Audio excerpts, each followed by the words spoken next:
बनाने का यह भाव नहीं होता कि हम उनको खुश करने के लिए हम अपने गुरु के प्रति कितने समर्पित थे, इसको बताने की बात नहीं होती, याद दिलाने की चर्चा नहीं होती है।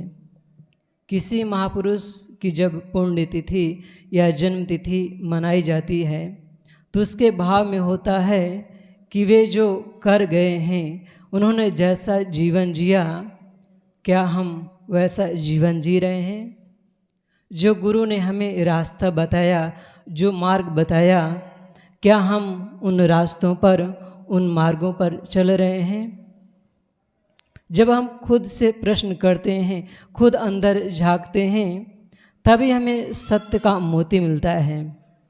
आज गुरुदेव जी तो हम सब के बीच नहीं हैं, लेकिन उनके हम वचनों को, उनके जो बताए हुए ज्ञान का जो मार्ग है, अगर उसको अपने जीवन में धारण करते हैं, उन ज्ञान की बातों के अनुसार जीवन को जीते हैं, तो हम मानो गुरु के सामने हमेशा हैं।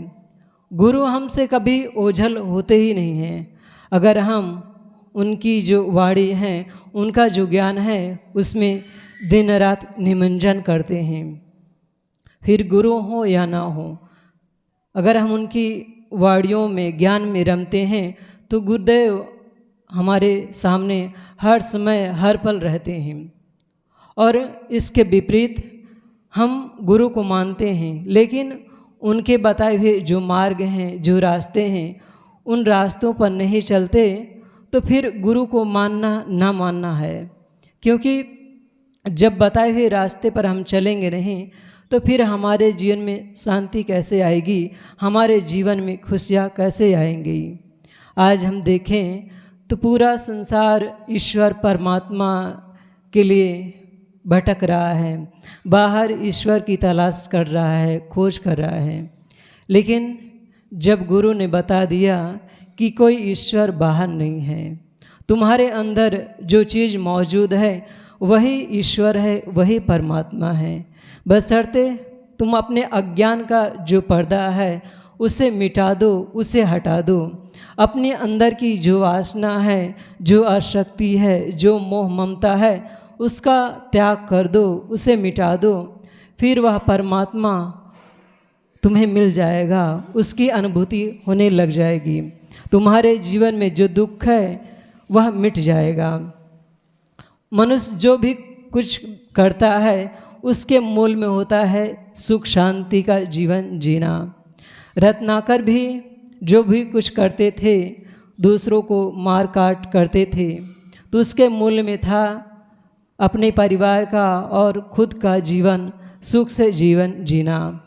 लेकिन जब उनको सप्तऋषि मिले, तब उन्होंने पूछा, तुम यह सब किसके लिए कर रहे हो? तो रत्नाकर ने कहा कि इसमें पूछने की क्या बात है, मैं जो कुछ भी कर रहा हूँ अपने परिवार के लिए कर रहा हूँ। तब ऋषियों ने कहा, क्या तुम उन अपने लोगों से पूछे हो कि मेरे इस कार्य में जो मैं दूसरों की हत्या करता हूँ, दूसरों को मारता हूँ, क्या उस कर्म में वे सब उसका भागी होंगे? अब तक उसके सामने ऐसा प्रश्न किसी ने नहीं किया था। उसने कहा, यह तो मैंने नहीं पूछा। तो ऋषियों ने कहा, जाकर पूछो कि तुम्हारे इस कार्य में वे सम्मिलित होंगे या नहीं। रत्नाकर ने कहा, आप बड़े चालाक होते हैं, आप बड़ी चालाकी दिखा रहे हैं, क्योंकि अगर मैं पूछने जाऊं और आप यहाँ से भाग जाएंगे। तब ऋषियों ने कहा, हम भागेंगे नहीं, और आपको विश्वास ना हो तो आप रस्सी से हमें बांध दें और जाकर इस बात को पूछें कि आपके कर्म में वे सहायक होंगे या नहीं। उसके अंदर एक भाव जगा और फिर उसने ऋषियों को रस्सी में बांधकर घर गया और वही सब प्रश्न किया कि मेरे इस कार्य में आप सब सुख दुख के भागी होंगे या नहीं।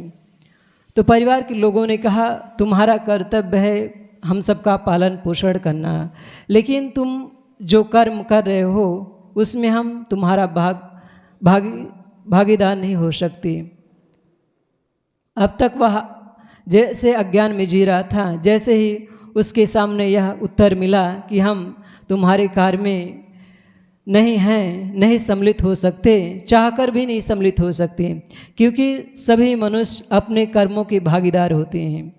वह भागा भागा आया और ऋषियों के पैरों में गिरा, और वही रत्नाकर इतना बदला कि महर्षि वाल्मीकि बन गए। बंधुओं, इतिहास के पन्नों में जो घटनाएं घटित होती हैं वे हमें एक शिक्षा देती हैं कि हम भी महान बन सकते हैं। हम देखें तो हमारा जीवन रत्नाकर जैसा नहीं है, हम उतने हत्यारे, उतने पापी नहीं हैं। जब रत्नाकर जैसा डाकू महर्षि वाल्मीकि बन सकते हैं तो हमारा जीवन तो बहुत अच्छा है, बहुत खुशहाल है। हमारे जीवन में या कहें हमारे कर्म से उतने पाप नहीं हुए जितना रत्नाकर ने किया था। तो अगर हम थोड़ी भी शक्ति अपने अंदर लगाएं, आत्मोद्धार के लिए लगाएं, तो बंधुओं सचमुच हमें दुखों से मुक्ति मिल जाएगी। तो गुरु रास्ता बताते हैं और उन रास्तों पर चलना हमारा काम है। गुरु हमें शांति तक या ईश्वर तक नहीं ले जाते, वे मार्ग बता देते हैं, रास्ता दिखा देते हैं कि यह रास्ता है परमात्मा तक जाने का, शांति तक जाने का, मोक्ष तक जाने का। अब हम पर निर्भर करता है कि उन रास्तों पर हम चलते हैं या ना चलते हैं। अगर गुरु ने जो हमें रास्ता बताया है, जो मार्ग बताया है, उन रास्तों पर हम चलते हैं तो बंधुओं सचमुच हम अपने जीवन को कृतार्थ कर लेंगे। हमारी जो जन्मों जन्मों की इच्छा है, जो शांति की इच्छा है, प्रेम की इच्छा है, या कहें परमात्मा की मिलने की जो इच्छा है, वह मिट जाएगी। क्योंकि ईश्वर परमात्मा या शांति या बाहर नहीं, यह एक मन की दशा है, अंदर की दशा है। जब मन विकारों से रहित हो जाता है, वासनाओं से रहित हो जाता है, जब मन बाहर से भटकना उसका बंद हो जाता है और अंतर्मुखी होने लगता है, आत्मचिंतन करने लगता है, तभी हम शांति की अनुभूति, परमात्मा की अनुभूति करने लगते हैं। और यह भटकाव तब बंद होगा जब हम आत्मचिंतन करेंगे। और आत्मचिंतन कहाँ से आता है, कहाँ से मिलता है? गुरु के बताए हुए मार्ग पर। गुरु ने जो ज्ञान दिया था कि जिस ईश्वर, जिस परमात्मा को तुम खोज रहे हो वह बाहर नहीं, तुम्हारे अंदर है। तुम आत्मचिंतन करो, आत्ममंथन करो, वह तुम्हें मिलेगा, उसकी अनुभूति होगी। और देखें संसार में तो लोगों का दुख यही है कि उन्हें ईश्वर नहीं मिल रहा, उन्हें परमात्मा का दर्शन नहीं हो रहा। क्योंकि अगर परमात्मा का दर्शन हो जाए, परमात्मा मिल जाए, तो उनके जीवन में जो दुख है, जो संताप है, वह मिट जाए। लेकिन एक जो सच्चा गुरु होता है, विवेकी गुरु होता है, वह यही बताता है कि बाहर का भटकना बंद करो, तुम्हारे अंदर ही परमात्मा है, मोक्ष है, शांति है। मैं खुद जब कभी आत्मचिंतन करता हूँ, पीछे जाकर तो देखता हूँ कि अगर गुरुदेव जी ना मिले होते तो शायद ही आज का जीवन कहीं और होता। पहली बार पूज्यवर गुरुदेव जी का दर्शन 2006 में हुआ था। उसे बचपन से ही घर के लोग गुरुदेव जी से लगभग जुड़े ही थे और सत्संग में आया जाया करते थे। तो पहली बार 2006 में घर वालों के साथ पूज्यवर गुरुदेव जी का दर्शन किया। और जैसे ही दर्शन किया, 3 दिन के कार्यक्रम में रहा, उसी समय ऐसा लगा कि अब मुझे गुरुदेव जी के पास आ जाना चाहिए। क्योंकि 3 दिन का जो कार्यक्रम होता है वार्षिक, उसमें जो संतों का ज्ञान, गुरुदेव जी का ज्ञान और वहाँ का वातावरण को देखकर ऐसा लगा कि जो सचमुच शांति का जो मार्ग है, जहाँ व्यक्ति अपना उद्धार कर सकता है, यही स्थान है। उसके बाद वापस चला गया और 2009 में फिर पुनः गुरुदेव जी के पास आया और कहा, गुरुदेव जी मैं आपके सानिध्य में रहना चाहता हूँ। गुरुदेव जी ने कहा, अभी तुम वापस घर जाओ और फिर कुछ सालों बाद और आना, अभी पढ़ लिख लो। और गुरुदेव जी अक्सर यही बात सभी से कहते थे, जो भी नया साधक आता हमेशा गुरुदेव जी कहते कि अभी तुम घर जाओ, पढ़ाई लिखाई करो।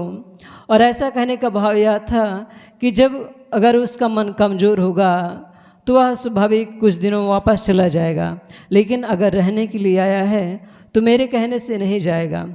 तो 2009 में वापस चला गया और 7-8 महीनों बाद 2010 के शुरू में ही आ गया और उसके बाद फिर नहीं गया। गुरुदेव जी ने कहा कि फिर जाओ, लेकिन नहीं गया।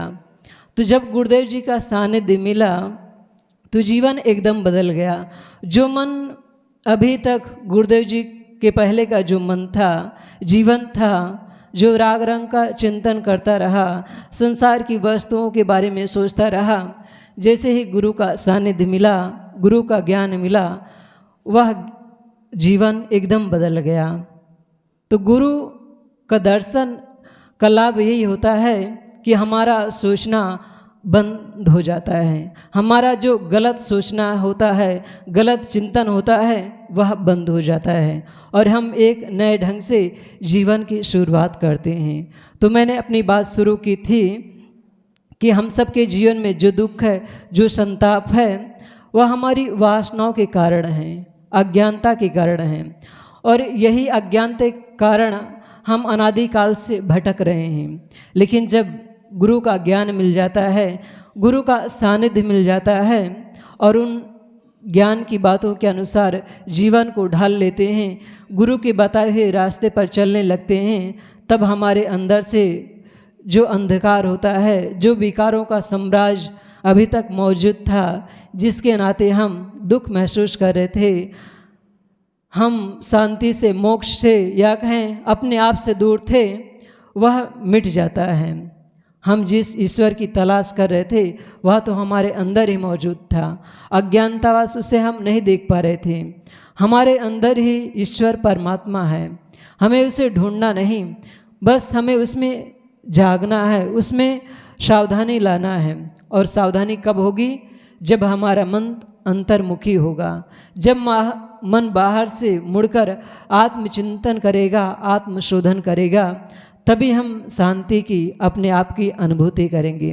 तो आज गुरुदेव जी की जन्मतिथि के अवसर पर हम सबको भी यह संकल्प करना चाहिए कि उन्होंने जो मार्ग बताया, जो ज्ञान दिया, उन ज्ञान की बातों के अनुसार, उनके मार्ग के बताए हुए अनुसार हम जीवन को ढालें। उन्होंने जो ज्ञान दिया उन रास्तों पर चलें, तभी हमारा भटकना बंद होगा और तभी हम मोक्ष को, शांति को उपलब्ध हो पाएंगे।